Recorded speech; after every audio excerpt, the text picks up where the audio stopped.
Everyone you watching CAPF mentors.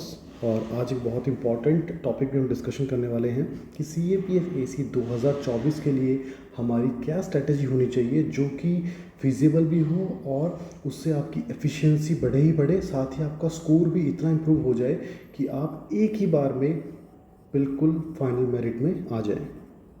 सबसे पहले मैं अपने बारे में बता दूं, my name is Ravi Ruhal and I have qualified CAPF in 2017, 19 and 2021.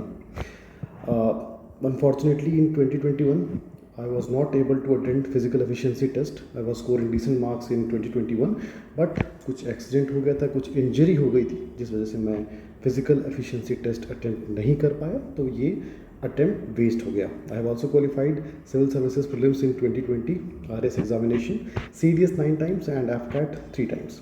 So basically मैं ये कहना चाहता हूँ कि I am having 10 years of experience particularly in CAPF examination. CAPF बिल्कुल घोट के पी रखा है, इंक्लूडिंग CDS एंड FCAT भी। साथ में इनको भी बहुत अच्छे से समझा है, जाना है, अटेम्प्ट किया है। अब बात करें हमारे सिलेक्शन की, CAPF मेंटोर्स की सिलेक्शन रेशियो की बात करें तो हमने 19 में ही कुछ इनिशिएटिव शुरू किए थे। उसी साल हमारी मेहनत रंग lie and around 39 to 40 selections हमारे 19 में हुए, 20 में 57 के आसपास सिलेक्शन हुए, 21 में 72 और 2022 में जो अभी रिसेंट रिजल्ट आया उसमें 102 आउट ऑफ 203 जो 203 वैकेंसीज थी उसमें से 102 रिकमेंडेशन हमारी तरफ से हुई है। और ये ग्राफ हर साल बढ़ रहा है। इस साल हम एक्सपेक्ट कर रहे हैं कि कम से कम 2023 में 200 प्लस की कोशिश है हमारे सिलेक्शन की, और 24 आपके हाथ में है। अगर आप सपोर्ट करेंगे और आप बिलीव करेंगे और हमारे इंस्ट्रक्शंस को फॉलो करेंगे तो ये भी अचीवेबल है। Till now we have achieved 270 plus selection in CAPF examination in merely 4 years. और जो 2023 का जो एग्ज़ाम हुआ 6 अगस्त को, उसके लिए भी कैंडिडेट्स के बहुत पॉजिटिव रिव्यूज़ हैं जिसके बारे में हम आगे बात करेंगे। तो that's about me and our performance in last 4 years. अब बात करते हैं संकल्प CAPF 2024। अभी से मैं इसकी बात क्यों कर रहा हूँ, ये आपको एक संकल्प लेना पड़ेगा। संकल्प means you have to take the oath, kind of oath है। संकल्प आपका दृढ़ निश्चय है कि आप CAPF 2024 क्रैक करके रहेंगे। करेंटली हम आउटसाइड, तो थोड़ी सी आप बैकग्राउंड नॉइसेज रहेंगी, तो काइंडली बियर विद मी। तो इतना आपको थोड़ा सा बर्दाश्त करना पड़ेगा। अरे फोर्सेज जाने वाले हो यार, बर्दाश्त नहीं करोगे तो क्या करोगे। तो फाइनली हो जाओ तैयार, बिकॉज बिगुल बच चुका है, 2023 हो चुका है, अब बारी है 2024 की। एंड यस, एक बहुत इंपॉर्टेंट चीज़, जो लोग सीरियस हैं, जो लोग एक्चुअल में 2024 में कुछ करना चाहते हैं, अपने माँ बाप का सपना पूरा करना चाहते हैं, अपने आप को यूनिफॉर्म में देखना चाहते हैं, वही इस वीडियो में आगे बढ़े, इस सेशन को आगे देखें। वरना यहीं से टाटा बाय बाय करके आप अपने किसी और काम में लग सकते हैं और इस वीडियो को यहीं बंद कर सकते हैं। मुझे कोई दिक्कत नहीं होगी, बट अगर आप सीरियस हैं और सोचते हैं कि 1 साल मैं बिल्कुल मेहनत करूँगा और 1 साल जान लगा दूंगा, तो आप इस वीडियो में बिल्कुल आगे बढ़ सकते हैं और आपकी सीरियसनेस ही आपको ये एग्ज़ाम क्रैक कराने में मदद करेगी। ठीक है, तो अगर अभी तक आप देख रहे हैं, that means you are serious and आपने जो पहली स्टेज वो पार कर ली। Seriousness and dedication is the utmost requirement for any examination, particularly CAPF examination. Fine, so we have to learn from past. Past अपने आप में एक टीचर होता है, एक लेसन देता है। तो हम इस केस में पास्ट से क्या लर्न कर सकते हैं? चलो 2023 को उठा लेते हैं। 2023 का कुछ एनालिसिस है पेपर 1 का। हमने इसको कैटेगरी में बांटा हुआ है, पेपर 1 और पेपर 2 की हम अलग बात करेंगे। तो थोड़ा सा सेशन लंबा जा सकता है, बट कोशिश करेंगे चीज़ें ज़्यादा समझ में आए और कम टाइम में। ठीक है, तो पेपर 1 की बात कर लेते हैं। 2023 जो पास्ट हमने कहा है, we have to learn from the past. तो इसमें हमने एक चीज़, क्या पैटर्न देखने को मिला हमें कि साइंस में वी हैव 28 क्वेश्चंस। इवन 2022 में भी ऑलमोस्ट 27-28 क्वेश्चन ही आए थे साइंस से। ठीक है, तो साइंस की इम्पॉर्टेंस हम बिल्कुल डिनाई नहीं कर सकते हैं। जहाँ कभी 20 क्वेश्चन तक ही आते थे साइंस के, वहाँ रेशियो और बढ़ा दिया है and it's almost 25% of the static portion. 25% है ये। 125 का 25% नहीं ले रहा हूँ मैं, स्टैटिक पोर्शन का 25% ले रहा हूँ। तो साइंस के 25% क्वेश्चन आ रहे हैं स्टैटिक पोर्शन से। ये अपने आप में 1/4 है पूरे पेपर का।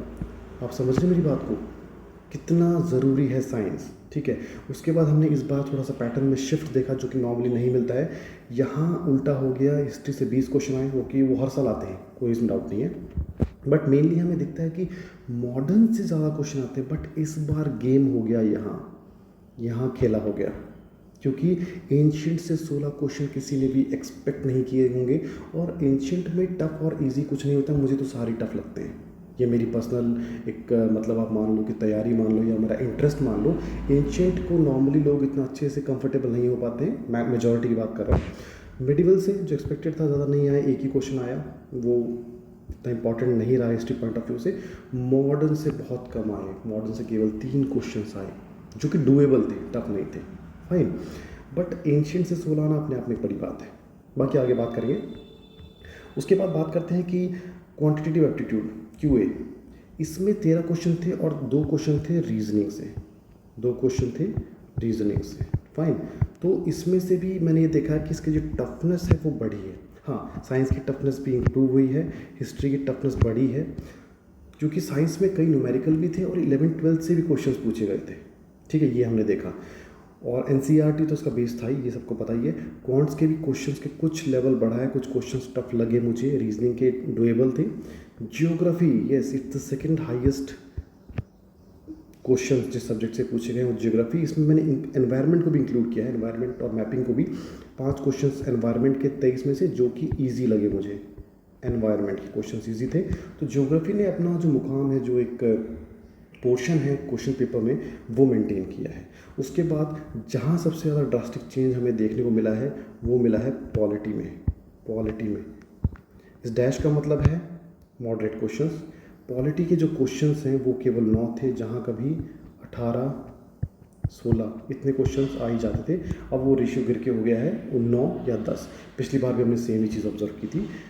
उसके बाद जो ड्रास्टिक चेंज आया है जिसने सबको शॉक किया है वो है इकोनॉमिक्स। माइक्रो से आई थिंक एक भी क्वेश्चन नहीं आया, जहाँ कि हम ज़्यादा एक्सपेक्ट करते हैं कि UPSC माइक्रो केवल रखता है CDS CAPF के लिए, बट यहाँ पे 9 क्वेश्चन आए इकोनॉमिक्स से, वो भी मैक्रो से, जो कि मैक्सिमम लोग तैयारी नहीं करते। मैक्रो टफ नहीं है, टफ तो माइक्रो भी नहीं है अगर आप कंसेप्ट समझ में आ जाए तो, बट इकोनॉमिक्स में इस बार केवल मैक्रो पूछी गई है। तो ये आप समझ सकते हैं, आपका 2024 के लिए जो सिलेबस है वो और बढ़ा दिया है, अब आपको मैक्रो भी करनी पड़ेगी। तो एक ये एडिशनल सरदर्दी मैं इसको कहूँगा, फाइन। उसके बाद करंट अफेयर्स, जहाँ एक समय था, एक पीरियड था जहाँ डायरेक्ट करंट अफेयर्स आते थे करीबन 18 से 20, है ना, जो कि स्कोर को इन्फ्लेट कर देते थे बहुत ज़्यादा, वो हमें नहीं देखने को मिला। केवल 5 क्वेश्चन हमें करंट अफेयर्स से देखने को मिले CAPFC 2023 एग्जामिनेशन। उसके बाद एक बहुत अच्छा खासा पोर्शन ले लिया मिसलेनियस में। मिसलेनियस में आप किसी भी क्वेश्चन को रख सकते हैं जो कि डायरेक्टली किसी सब्जेक्ट से नहीं है, जिसमें कई सारे सब्जेक्ट से मिलके बने, जैसे 5 ईयर प्लान हम मान लें, वो भी काइंड ऑफ मिसलेनियस में ही आएगा। और भी 2-4 क्वेश्चंस मैं कहूँगा, एज का क्वेश्चन हो गया, ठीक है। तो इस तरह के क्वेश्चंस की जो वो काउंट है वो बढ़ा है, 17 क्वेश्चन हो गए हैं। तो इस हिसाब से आपके टोटल 125 क्वेश्चन ये हो गए, ठीक है। ये एक एनालिसिस था, शॉर्ट एनालिसिस था जो मैंने किया, जो मुझे लगा कि बहुत इंपॉर्टेंट है आगे का अप्रोच बताने के लिए।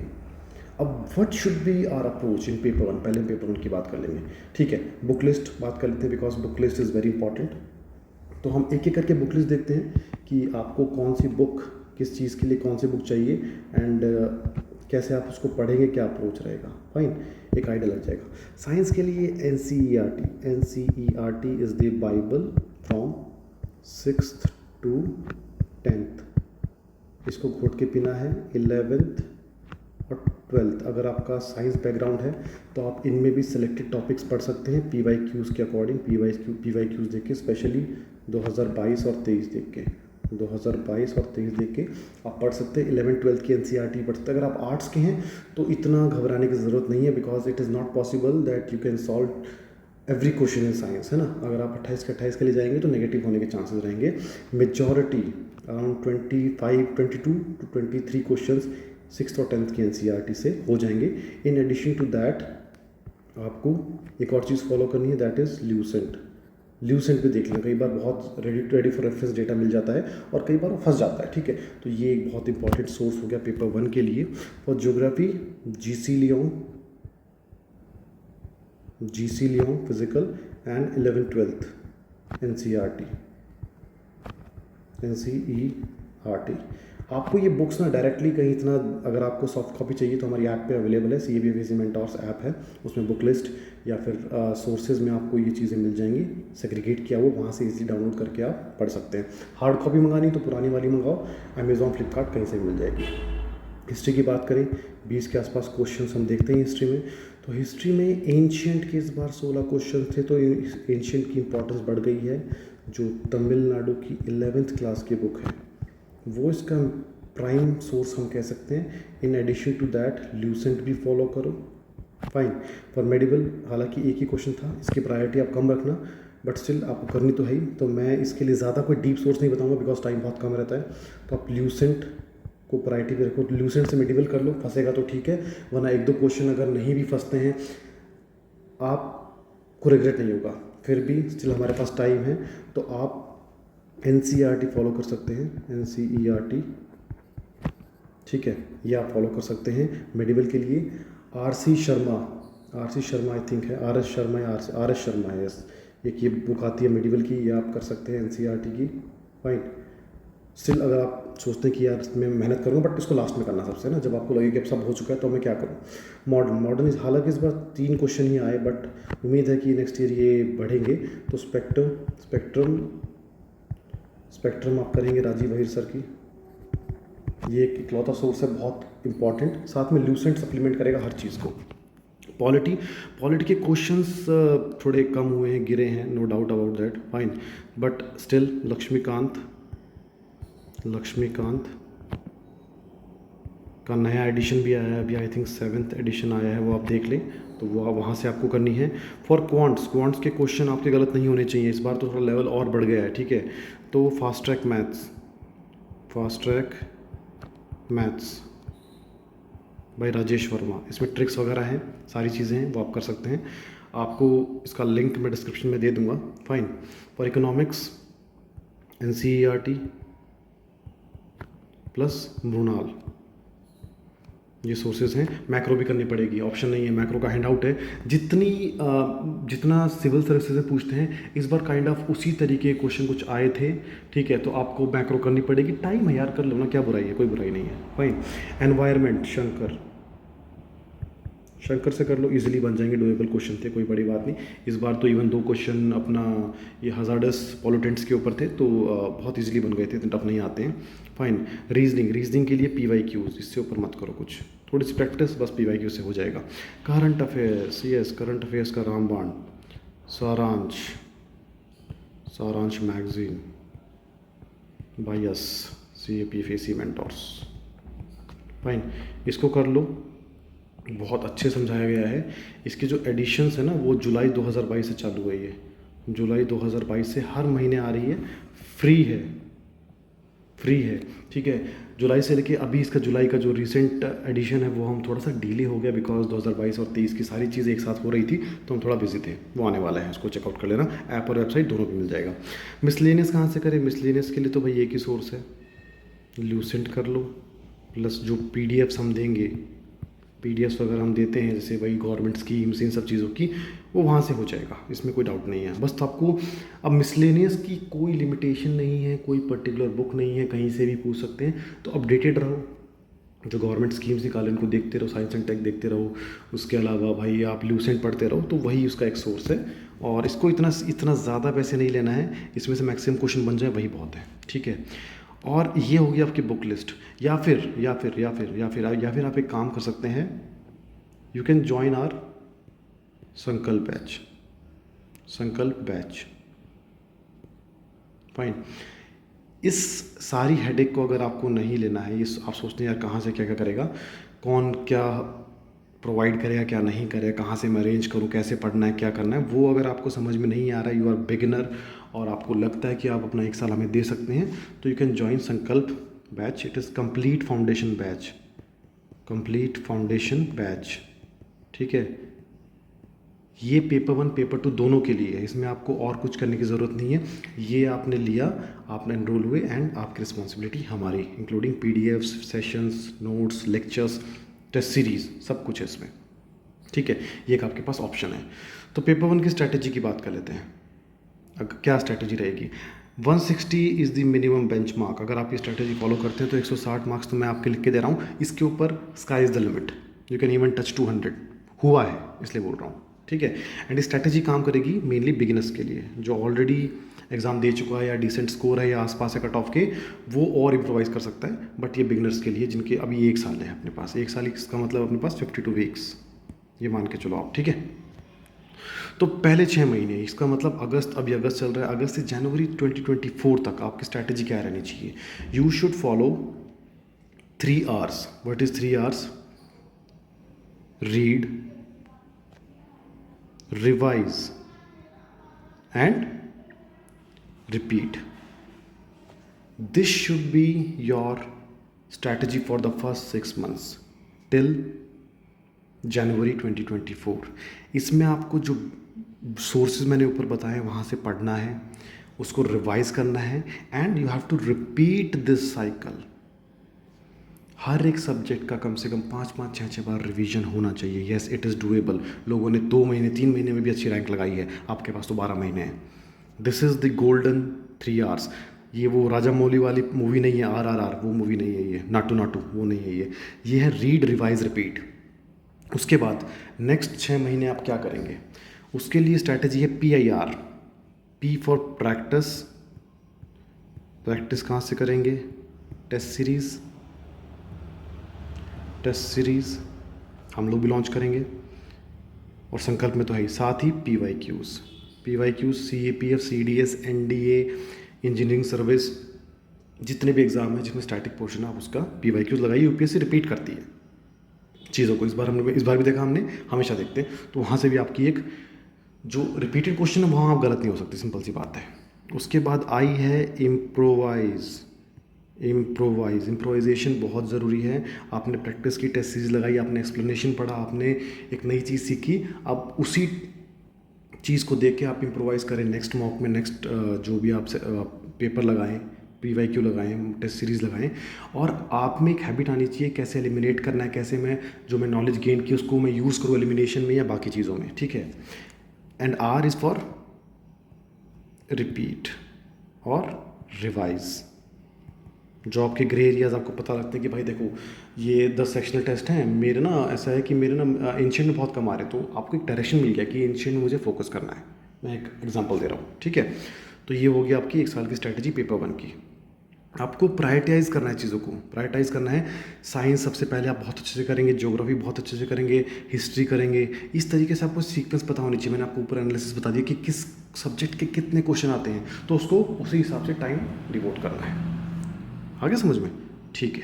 पेपर 2, अब पेपर 2 की बात कर लेते हैं। द डार्क हॉर्स, इसको मैंने ऐसा क्यों बोला है? क्योंकि इसको हम सब अंडर एस्टिमेट करते हैं, इसको हम सब अंडर एस्टिमेट करते हैं, फाइन। और ये डार्क हॉर्स क्यों है? बिकॉज पेपर 1 की कट ऑफ निकलती है बहुत से लोगों की, और केवल इसी के बेसिस पे वो बहुत अच्छी ऑल इंडिया रैंक लेके आते हैं। इवन यस, इसमें बहुत इजीली पॉसिबल है 110 प्लस भी स्कोर करना, बहुत इजीली आ जाते हैं अगर आप कुछ चीज़ें फॉलो कर लें। इंडीड ये बहुत ज़रूरी है। हम लोग पेपर 1 के पीछे भागते हैं, जो कि गलत नहीं है, बट हमें उतना ही इंपॉर्टेंस पेपर 2 को भी देना चाहिए, और उसी से हमारी रैंक इंश्योर होती है। केवल पेपर 1 में मैंने ऐसा देखा है कि इवन 175 ला के भी पेपर 1 में लोग रिजेक्ट हुए हैं, बिकॉज पेपर 2 में उनके 65 या 64 रह गए। इंटरव्यू एवरेज ही हुआ था, कहाँ से सिलेक्शन होगा? 345 कट ऑफ जा रही है, ठीक है। ध्यान दो, बिल्कुल अच्छे से ध्यान दो, मैं क्या कहना चाह रहा हूँ, आ रहा है समझ में? तो paper 2 is a dark horse, इसको भी बिल्कुल इजीली आपको रिस्पेक्ट देनी है। बुक लिस्ट सोर्सेज क्या होंगे? न्यूज़पेपर, हिंदू या फिर इंडियन एक्सप्रेस, डेली पढ़ लो, जो काम की चीज़ें, एडिटोरियल मत छोड़ो। आर्ग्यूमेंट राइटिंग में काम आता है, रिपोर्ट राइटिंग में काम आता है, और जो करंट इवेंट्स चल रहे हैं, जो आपका इंटरेस्ट है वो पढ़ लो। ऐसा नहीं कि एक एक न्यूज़ पढ़नी है। पॉलिटिकल ज़्यादा मत पढ़ो, जो कि एक छीटाकशी होती है पार्टीज़ की, जो डर्टी पॉलिटिक्स है, वो सब नहीं पढ़ना है। जो काम की न्यूज़ लगती है, जो एग्ज़ाम पॉइंट ऑफ व्यू से सही लगती है, वो पढ़ो। अभी इतनी मेचोरिटी होगी आप में कि आप ये डिसाइड कर पाएँ कि भाई ये इंपॉर्टेंट है या इंपॉर्टेंट नहीं है। ज़्यादा टाइम नहीं करना इस पर, 1 घंटा 1.5 घंटे मैक्सिमम कवर करना है। योजना कुरुक्षेत्र मंथली गवर्नमेंट मैगजीन निकालती है, इनका 1 साल का एडिशन आपको पढ़ना ही पढ़ना है कैसे भी करके। इससे आप थोड़ा सा अपडेटेड हो जाएंगे गवर्नमेंट स्कीम्स या कुछ भी चल रहा है अभी देश में, या कोई नया इन्वेंशन हुआ है, कोई किसी भी तरह की चीज़ आपको इनसे पता लग जाएगी, और इससे डायरेक्ट क्वेश्चन बनते हैं, ये मैं नोटिस किया है।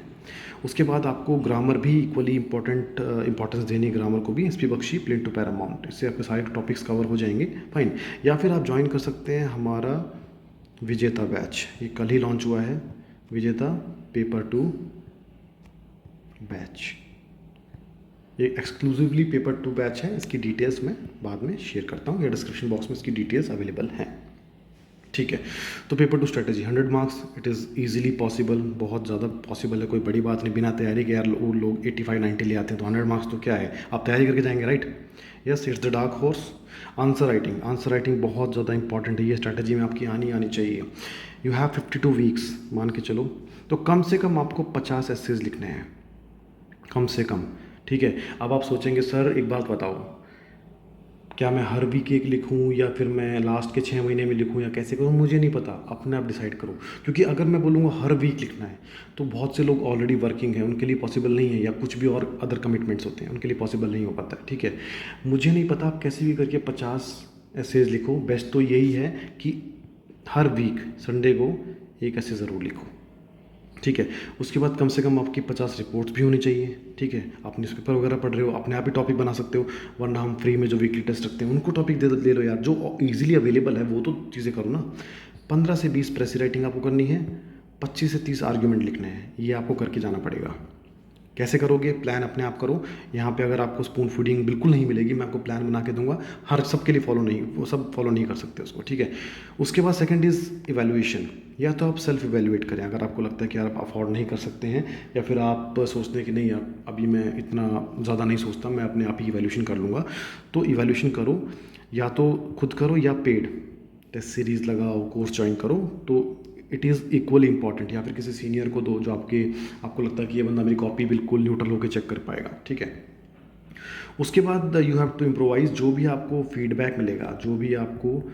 फीडबैक मिलेगा इवैल्यूएशन से, आप उसको कितना इम्प्लीमेंट करते हैं पेपर 2 में, वो बहुत इंपॉर्टेंट। अपनी राइटिंग में कैसे उसको इम्प्लीमेंट करते हैं, उसी से आपका जो है ना एक डिसाइड होगा कि आपके मार्क्स 110 आएंगे, 15 आएंगे, 120 आएंगे, या आप 60-65 पे रह जाएंगे। सिंपल सी बात है। Fine, don't ignore grammar is very important. आप अगर इसमें 20+ का टारगेट लेके चलते हैं ना, प्लेन टू पैरामाउंट या एसपी बख्शी बुक से आप सारी चीज़ें कर लेते, ग्रामर कवर कर लेते हैं, 20+ अगर आपके इसमें आ गए, तो आपको बाकी 175 में से केवल 80-85 चाहिए टू क्रॉस 100 मार्क्स, जो कि ईजिली डूएबल है। अगर आपने यहाँ 10-12 मार्क्स लूज़ कर गए तो आप वही मैक्सिमम 85-90 तक रह जाएंगे। लेकिन अगर आपने यहाँ बाजी मार ली तो आपको कोई नहीं रोक सकता 100+ मार्क्स लाने में। आ रही बात समझ में।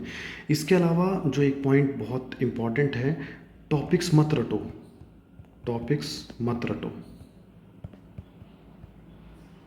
ठीक है, रट्टाफिकेशन।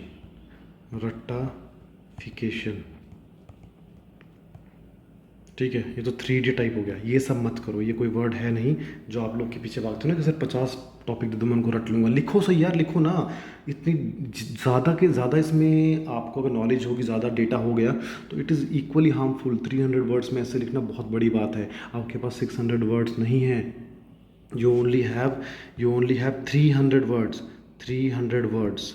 ठीक है, थोड़ा सा भी आप यहाँ वहाँ डेविएट हुए ना तो आपका ऐसे ख़राब हो जाएगा।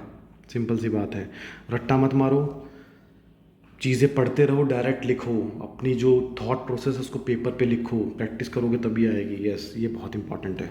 ठीक है, तो ये था एक कंप्लीट स्ट्रैटेजी 2024 के लिए। एंड इसमें पेपर 1 की अलग बात की, पेपर 2 की अलग बात की, बुक लिस्ट शेयर की, स्ट्रैटेजी शेयर की, और साथ ही एक इम्पॉर्टेंट चीज़ ये बताई कि 2 तरह का एटीट्यूड होता है। एक है कि we have only 1 year left, ठीक है, ओनली 1 ईयर लेफ्ट, और दूसरा होता है अभी तो 1 ईयर है यार, अभी तो 1 साल पड़ा है। ये 2 तरह के लोग होते हैं। आप कौन से वाले हो वो बताओ मुझे कमेंट्स में। और 1 साल एक्चुअली में बहुत कम है, अगर आप बिगिनर हैं बहुत पढ़ना पड़ेगा। दिन रात का कंपटीशन बढ़ा हुआ है, वैकेंसीज बढ़ रही हैं, फिर भी कट ऑफ कम नहीं हो रही है। मैं डरा नहीं रहा हूँ, मैं बस ये बता रहा हूँ कि ये रियलिटी है, रियलिटी फेस करो। मतलब फिर पेपर के बाद ये कहते मत भागना सर पेपर टफ आया था, कट ऑफ तो कम जानी चाहिए। क्यों चक्करों में पड़े हो? 150 160 मारो ना पेपर 1 में, 165 मारो। ये कट ऑफ के चक्कर छोड़ो, अपना फिजिकल और इन सब की तैयारी करो, इंटरव्यू की तैयारी करो यार। बाउंड्री में ना, बाउंड्री पे ही रह जाओगे, सही बता रहा हूँ। छोड़, मतलब इसको दिल पे मत लगा ना, बुरा मत मानना, मैं बुरा नहीं, मतलब किसी को हर्ट करने के लिए नहीं कह रहा ये। तुम कट ऑफ के चक्कर में पढ़ते ही क्यों हो, ये बताओ मुझे। क्या इस बार नहीं आए लोगों के 150 आए हैं? उनकी मेहनत देखो ना यार, सीखो उनसे। ठीक है, तो ये था आज के सेशन में। और जिस किसी को भी हमारे लेटेस्ट CAPF 2024 बैचेस की जानकारी चाहिए वो यहाँ क्लियरली मेंशन्ड है। मैं ज़्यादा एक्सप्लेन तो नहीं कर पाऊँगा बिकॉज वीडियो और लंबा हो जाएगा। डिस्क्रिप्शन में लिंक्स हैं, आप डायरेक्ट लिंक पे जाकर चेक कर सकते हैं। ये संकल्प बैच पेपर 1 पेपर 2 दोनों के लिए है और विजेता केवल P2 के लिए है। तो आपने देखिए किस में आपको ज़्यादा सही लगता है, किस में क्या होता है क्या नहीं। और पेपर 2 में इस बार हमारे 7 क्वेश्चंस तो डायरेक्टली ही आ गए थे, थैंक्स टू जनार्दन सर, बहुत अच्छे से उन्होंने चीज़ें कराई। और ये कंप्लीट पेपर 2 कोर्स रहेगा। ये इसके फीचर्स हैं, आप देख सकते हैं क्या है। और ये पेपर 1 पेपर 2 दोनों के फीचर्स हैं। इसमें जो कंटेंट रहेगा वो संकल्प पेपर 2 में भी रहेगा। ये केवल पेपर 2 के लिए है, ठीक है। और ये बोथ फाइन। इसमें अराउंड 500 लेक्चर्स हैं, इसमें 100+ लेक्चर्स हैं। 500 वो कितने भी हो सकते हैं, 100+ मतलब बेस्ड ऑन टॉपिक्स, और हम पूरा इसमें कवर कराएंगे, आपको कुछ और करने की ज़रूरत नहीं है। Fine, so thanks for watching and जय हिंद अगेन। कोई भी डाउट हो कमेंट्स में पूछो, I would be very happy to answer your queries. Fine, और बिलेटेड इंडिपेंडेंस डे, हालांकि हमने चैनल पे विश कर ही दिया था आप सबको। और डिस्काउंट चल रहा है संकल्प पे you have to use IND, हमने एक्सटेंड कर दिया थोड़ा, इंडिपेंडेंस डे INDAY 2000। ये है संकल्प पे। विजेता पे है IND day 1000। Coupon code use करो और डिस्काउंट मिल जाएगा, ठीक है। आई विश आपको ये वीडियो समझ में आया होगा। मेरी बातें थोड़ी सी बुरी हैं, वो अपरिचित मूवी है ना, मेरी बातें सुनने में कड़वी हैं बट सच हैं, तो वो वाली बात है। अगर आपने अपरिचित नहीं देखी तो देखिए, बहुत अच्छी मूवी देख सकते हैं, अच्छी मतलब उससे सीख मिलेगी बहुत आपको, ठीक है। चलिए Jai Hind, thanks for watching and all the best, take care.